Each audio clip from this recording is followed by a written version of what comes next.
పోలీసులకు వచ్చారు జస్ట్ 3 గుంటల పంచాయతీ. ఆ 3 గుంటల పంచాయతీ విని మా అప్పుడున్న ఏఎస్ఐ చెప్పాడు, సార్ వీళ్ళు గత 7-8 సంవత్సరాల నుంచి వస్తూనే ఉన్నారు సార్, ఎంతో మంది ఎస్ఐలు సిఐలు మారినరు, వీళ్ళు ఎవ్వరు వినరు సార్ అన్నాములు అంటే మొత్తం నేను ఎంక్వైరీ చేసిన 15 నిమిషాలలో. వాళ్ళ విననీయకపోవడానికి కారణం పెద్ద మనుషులు ఆ గ్రామంలో. వాని తరఫున నలుగురు, వీని తరఫున నలుగురు ఉంటారు పాపం. వాళ్ళు వింటాను, వీళ్ళు విననీయరు. ఎందుకంటే డిపాజిట్లన్నీ వీళ్ళ దగ్గరనే ఉంటాయి.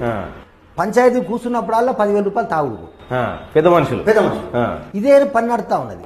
అందుకోసమని అది విన్న తర్వాత ఈ పెద్ద మనిషిని ఎల్లగొట్టిన. మన పెద్ద మనిషి కూడా ఏం అనలేం కదా, అది లేకపోతే ఏంటంటే ఈ పెద్ద మనుషులు కూడా కొడతా అంటే ఎస్ఐ అంటారు. వీళ్ళిద్దరు అన్నదమ్ములు బాగా కొట్టిన. ఇది కొట్టిన ఇప్పుడు కొట్టి తీసి లాకప్ లేసిన. బిడ్డ పంచాయతీ తెంపుకున్నాక మీరే బయటికి రండి, మీరే మాట్లాడుకోవాలి అన్నదమ్ములని. వాళ్ళిద్దరు ఒకరి మీద ఒకరు ఏడిసి నువ్వు నేను కలిసి ఒక తల్లి పాలు చీకినాం కాదురా, మనం మంది మాట వెళ్ళినవరా అని బయటకు వచ్చి మా గన్మని చెప్పిండు, సరే వాళ్ళు కలిసి ఉంటారట అంటే బయటికి తీసినాం.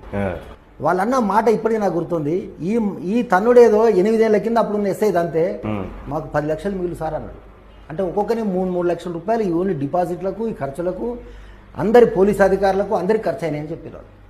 అసలు మొత్తం 3 గుంటల అంతా కూడా వాళ్ళు పెట్టిన ఖర్చు అన్ని పైసలు. ఇగో ఇలాంటి సమస్యలు ఉన్నప్పుడే ఎందుకు ఇవన్నీ విన్నాకనే ఎవరికైనా ఒక నమ్మకం ఉంటుంది పేదవాడికి. 4 విజ్ఞామాసి దాడికి పోతే పని అయిపోద్ది అంటే వస్తారు. ఇవాళ మన తెలంగాణ సమాజంలో పెద్ద మనుషులు అనే వ్యక్తులది తెలివని అదొక మాఫియా.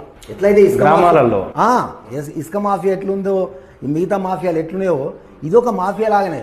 ఒక గ్రామంలో వాళ్ళు పెద్ద మనుషులు చలమనే వాళ్ళు ఒక 5-10 మంది ఉంటారు. వాడి దగ్గరికి ఎవరైనా పోయిందంటే వానికి ఆ రోజు కూలి ఇవ్వాలి, ఆ రోజు మందు దాపోయాలి, ఆ రోజు అన్ని ఖర్చులు. మళ్ళీ పోలీసులకు వచ్చి పెద్ద మనుషులు ఏం చేస్తారు, మా జమీదారులకు వాళ్ళకి నమస్తే నమస్తే అంటారు. ఎందుకంటే వీళ్ళు సొమ్ము కాకపోయేది, దేకేది ఉంటే వేరేటోని మోసే అయితే ఢిల్లీ దాకా దేకిచ్చినట్టు పైసలు వాళ్ళే కాబట్టి అందులోకెళ్ళి తీసి 500 జమీదారుకు, 500 కానిస్టేబుల్కు, 500 రైటర్కి ఇస్తారు. ఎందుకు ఇస్తారంటే వీళ్ళు రాగానే పెద్ద మనుషులు వాళ్ళు నమస్తే పెట్టాలి. వాళ్ళు నమస్తే, మా పోలీసు వాళ్ళు నమస్తే అనడం ద్వారా వీనికి అక్కడ గౌరవం పెరుగుతుంది. మన భూమి పెద్ద మనిషి అయితే మాత్రం పోలీసులు మస్తు ఉన్నది.